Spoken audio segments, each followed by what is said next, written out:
My name is Joanne Arreguin, and I'll be doing a review on a book called Not Bosses But Leaders: How to Lead the Way to Success by John Adair. I would like to share some information about the author, Mr. John Adair. He is a world-renowned leading authority on leadership development. He is an author of 50 books, and he is a world-renowned leading authority on leadership development. Mr. Adair gained his training from St. Paul's School of London. He had a diverse employment history as he served as an adjutant in the Bedouin Regiment in the Arab Legion. He also had some previous employment as a deckhand on the Arctic trawler and was an orderly in an operating room. He was a lecturer in the military history and leadership training, an advisor at the Royal Military Academy, and named the first director of studies of St. George's House in Windsor Castle. Mr. Adair also served as an associate director of the Industrial Society and world's first profession in leadership studies at the University of Surrey. He has received many achievements and accolades during his lifetime in leadership awards and was named the first honorary professor of leadership development in China. He also deemed the national and international advisor on leadership development. When asked the question if he was qualified to write a book such as this, I would say yes, he was qualified. Mr. Adair gained his knowledge from his scholarly studies, but he mainly gained his knowledge from observations of his experiences with leaders and managers. Mr. Adair was certainly qualified, as he put his theories about what makes a leader into processes that help define what type of characteristics were expected as a leader. Mr. Adair states that not all people are leaders, but leading can be learned. One must have a drive and knowledge of the goals or objectives.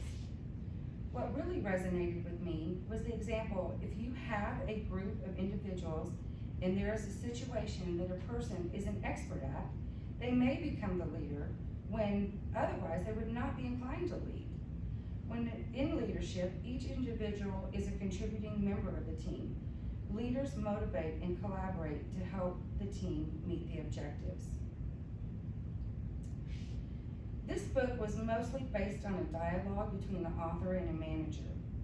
The managers wanted to learn how to become a leader. The aha moments of the manager learned was from self-reflection and the insightful, thought-provoking questions that Mr. Adair posed to help him understand that there are several factors in developing a leadership style. The target audience was for those managers or leaders who wanted to become successful.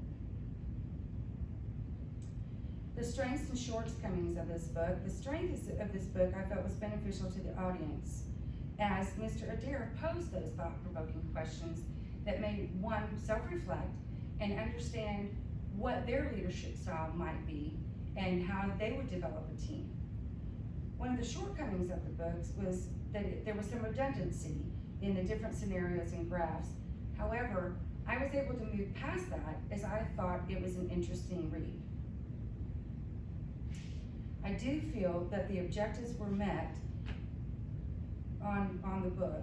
As with many other articles and books that I have read, understanding the objective and the development of a collaborative team is essential to meeting the objectives. The team consists of individuals that are experts in their areas and can become unofficial leaders within their groups. It takes a team to be successful, and a leader understands the dynamics of that team and knows the capabilities of its members and relies on the experience and knowledge of the individuals to meet the identified objective. I definitely would recommend this book, as I thought it was an easy read that identified how a person can be an official or unofficial leader dependent on their expertise and passion. Being a leader can be learned, but there are some identifying characteristics that are viable for a successful leader, such as trust, charisma, and authenticity. Thank you.